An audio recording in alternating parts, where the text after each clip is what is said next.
illusoire d'évoquer une quelconque reconnaissance. Eh bien non, Iliana, ce n'est pas illusoire si et seulement si des conditions préalables, je dis bien préalables, sont posées, acceptées et accomplies. Je dis bien préalables sont posées. Je dis bien préalables sont posées, acceptées et accomplies.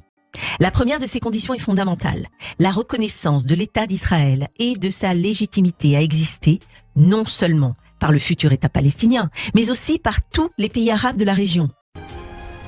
D'ailleurs, je vous prophétise quelque chose. Vous serez vous-même, si vous ne prenez pas aujourd'hui vos responsabilités, des Palestiniens en France, des étrangers en France, comme la Syrie, le Liban, la Turquie ou l'Irak, et l'ouverture de relations diplomatiques dans le prolongement des accords d'Abraham.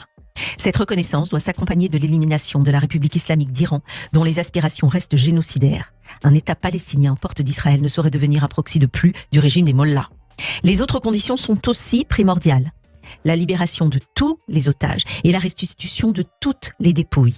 La démilitarisation du Hamas et du djihad islamique, la fin dans l'endoctrinement des enfants à la haine, la réforme en profondeur de l'autorité palestinienne et enfin, le cessez-le-feu.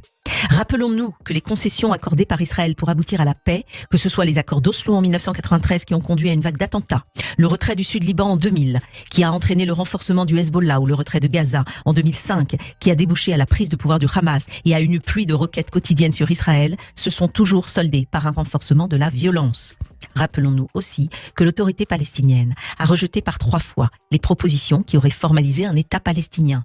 Celle d'Ehud Olmert en septembre 2008, celle de John Kerry en février 2014 et celle de Jared Kushner en janvier 2020. La paix ne s'improvise pas, elle ne se décrète pas. Elle se construit non sur l'émotion populaire ou sur le désir de destruction de l'autre, mais sur des bases solides. Elle ne peut venir de la reconnaissance préalable d'un État palestinien, mais elle est la condition de son éventuelle émergence.